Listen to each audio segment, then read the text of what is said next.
Welcome back, everyone, to the smartest year ever, our quest to become the world's greatest conversationalist. My name is Gordy, and because it's Animal Week, I was just wondering, do you know a pig dressed in human clothes was once put on trial in France for murder?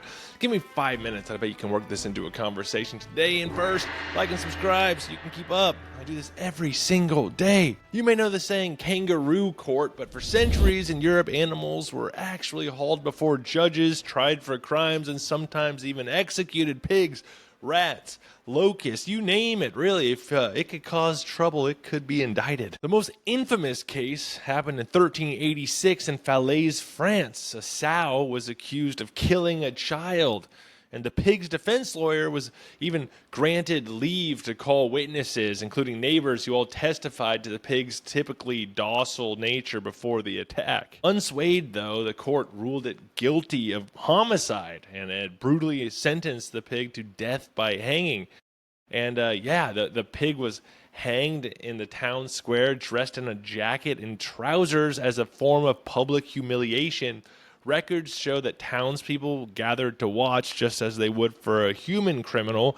It honestly sounds like something from a Monty Python movie, but it was very real. And pigs were actually the usual defendants. In agrarian towns, they roamed freely, and accidents or premeditated attacks apparently were common. Killing a child was considered murder, and the law treated it as such. These trials weren't just symbolic, they were actually full legal proceedings. The pig had a formal indictment, sometimes a lawyer, and a verdict. But pigs weren't alone, though the most common. In the early 1500s, rats in the French town of Autun were accused of stealing crops. The court summoned them to appear, but unsurprisingly, the rats didn't show up. Their appointed lawyer, Bartholomew de Chasseneux, argued that rats had legitimate reasons for their absence. They couldn't safely travel because of the many cats lying in wait along the roads. All right. His defense was so thorough that he not only excused the rat's absence, but also argued that the summons was improperly served and the court's jurisdiction was invalid, making the case a celebrated example of legal cleverness. Wow, got that one thrown out. Insects and vermin also found themselves on the receiving end of justice. Locusts, weevils, and caterpillars were tried for destroying crops. The verdict was often excommunication. Church officials declared the pest banished in the eyes of God. These cases were usually ecclesiastical, pertaining to the church, rather than secular or civil courts.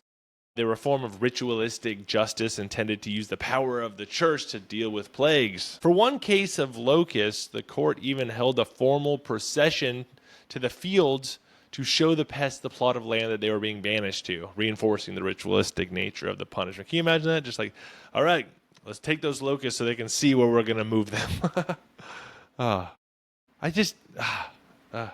And in one 16th century case, vineyard snails in Switzerland were assigned a plot of land to graze on, like it was kind of a negotiation of a legal settlement. So how do you guys like this?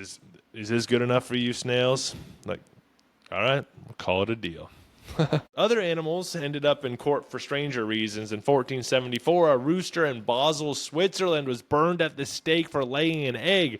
People believed such eggs could hatch into a basilisk, like a mythical monster that whose gaze could kill you. Chickens laying eggs is normal. Roosters laying eggs was thought to be sorcery, naturally, and that poor bird paid the price dearly. And this was before, I must add, that LSD was invented in Basel, Switzerland. Go check out my August 2nd episode. Well, I've done enough episodes now that everything kind of can tie together in some Kevin Bacon degrees of separation sort of way.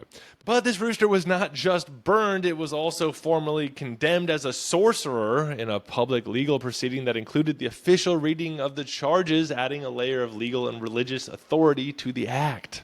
So why did this all happen? How did people not think this was ridiculous? Well, partly it reflects a worldview where law, religion, and nature weren't separate spheres. Crimes disrupted not just society, but also the divine order of things, and trials were a way to symbolically restore balance. Publicly punishing an animal was also a ritual, an attempt to reassure communities that justice, however strange it may be, had been served. By the 18th century, these trials faded out and the legal system modernized and science replaced superstition to some degree. And today, like I said, they sound ridiculous, but they also reveal how humans have long tried to impose order on a chaotic world. So there you have it. Pigs in pants, rats with lawyers, insects on trial, and a rooster burned for witchcraft. People are super stupid. That's it. That's all I got to say about that. No, I may have to dedicate full episodes to all these specific trials one day because there's so much more to all of them. What a concept. Go check out my sources, which can be found in the YouTube. Go check out my sorcerers, which can be found in the YouTube description. Leave me a comment, rate, like, subscribe, follow, share. Have you ever defended an animal in court?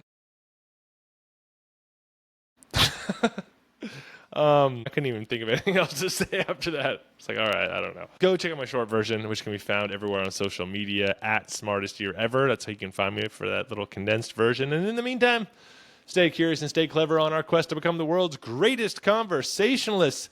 I will see you tomorrow for more Animal Week in the Smartest Year Ever.